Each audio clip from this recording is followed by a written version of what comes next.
Mahira Khan from Chhattisgarh.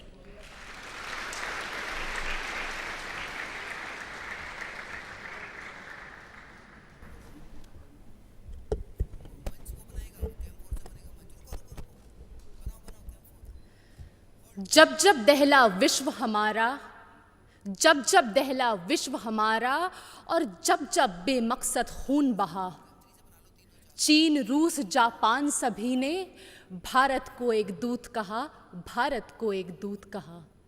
My warm greetings to dignitaries. I am Mahira Khan from Chhattisgarh, and I am here to speak on the topic of peace building and reconciliation, ushering in the era of no war.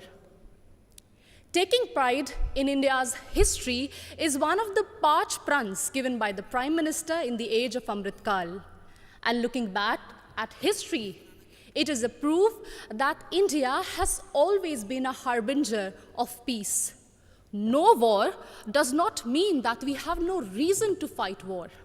It only means that we give importance to peace by following values of compassion and forgiveness.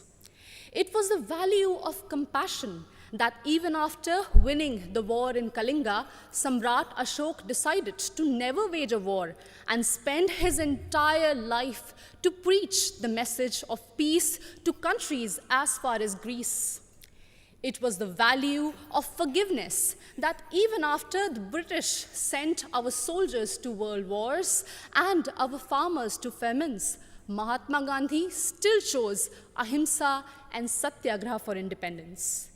Taking inspiration from India, Nelson Mandela also chose to forgive the apartheid regime in South Africa.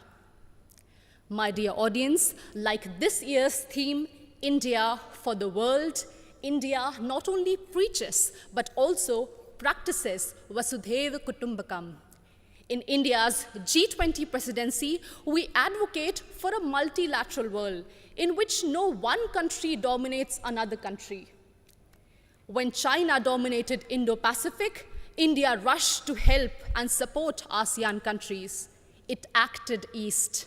When Sri Lanka needed loans, India was the first to give assurance to IMF. It showed that we believed in neighborhood first.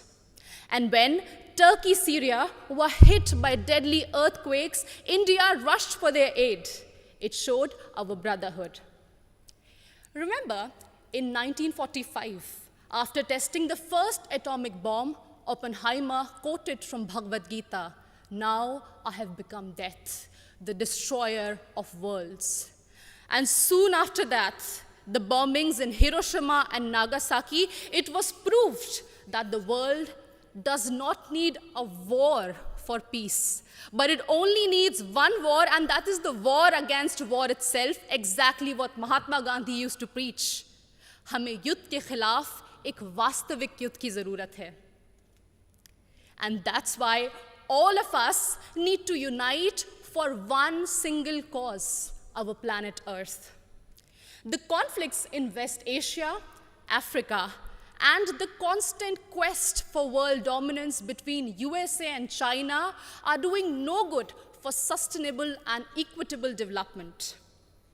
And this is worse even in the post-COVID era, something which we cannot afford. And in this circumstance, the world looks at India to find peaceful negotiation and conciliation in the midst of Russian-Ukraine war. As the voice of Global South, we believe that few rich countries which have caused maximum war and pollution in the last century should pay for their mistakes by helping and not holding back technologies from poor countries. I understand that we might be divided by borders, but we believe that our culture, sports, and ideas could unite us. And in this condition, the world looks at International Solar Alliance for an equitable solution to green energy transition. Our jawar, bajra, and ragi are being celebrated as superfoods in the world today. And the world looks at Ayush for a healthy lifestyle. My dear audience, when one youth from Naxal-affected area of Abujmar in Chhattisgarh can strive and participate in international football. It inspires so many of us to strive for a home that is free of conflict and full of opportunities and growth. In us, in each of us, lies immense ability to solve any internal or external conflicts through peace, passion, and compassion. बढ़े चलो यही निदाए वक्त है, ये कायनात, ये ज़मीं, ये कहकशा का रास्ता, इसी पे गामज़न रहो, अमन की राह पर चलो. Thank you so much.